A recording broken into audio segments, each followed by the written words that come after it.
মাটিতে চোখ রেখে ঘুরে বেড়াতো লোকটা। কখনো আকাশ দেখেনি।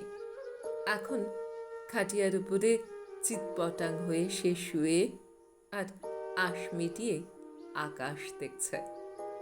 জীবনে কখনো ফুলের স্বপ্ন দেখেনি লোকটা। অষ্টপ্রহর শুধু ভাতের গন্ধে হন্যে হয়ে ঘুরত।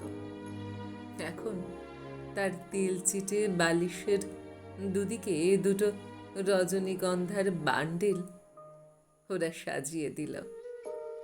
এতকাল সে অন্যের বোঝা হয়ে বেড়াতো, আর আজ তারই নিচে কোমরে গামছা, চার বেহারা।